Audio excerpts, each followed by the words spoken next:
இது ஆரோக்கியமான ஒரு அரசியலாக விடுதலை சிறுத்தைகள் கட்சி உணரவில்லை, கருதவில்லை. அதிமுக எம்எல்ஏக்கள் பதவி விலகுறதும் ராஜினாமா செஞ்சு நாளைக்கால இணையர்கள் வந்து பல்வேறு தரப்பினர் குதிரை பேருக்கிறாங்க. ஊழல் ஆட்சி தேர்வுன்னு சொல்லிட்டு முதல்வர் பதவிக்கு வந்திருக்காரு. அதே சமயம் வந்து அதிமுக விலகின உடனே வந்து தாவேக்கால இணையறாங்க. இதை பற்றி இது ஆரோக்கியமான ஒரு அரசியலாக விடுதலை சிறுத்தைகள் கட்சி உணரவில்லை, கருதவில்லை.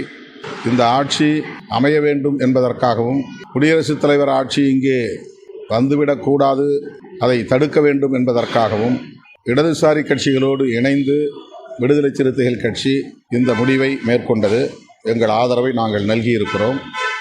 வெளியிலிருந்து ஆதரவு நல்குவது என்கிற அந்த முடிவை மறுபரிசீலனை செய்ய வேண்டும், அமைச்சரவையிலும் இடம்பெற வேண்டும் என்று தவேக தரப்பில் விடுத்த அழைப்பை ஏற்று இயக்கத் தோழர்கள் மீண்டும் கலந்தாய்வு செய்து ஏற்கனவே எடுத்த முடிவை மறுபரிசீலனை செய்ய வேண்டும் என்று என்னை வலியுறுத்தினார்கள்.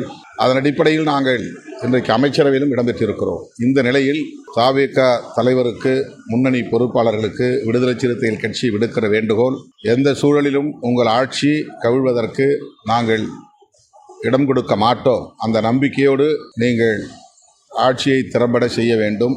இந்த விமர்சனங்களுக்கு இடம் கொடுக்கும் வகையில் தவேக தலைமை செயல்பட கூடாது என்பது எங்கள் விருப்பம்.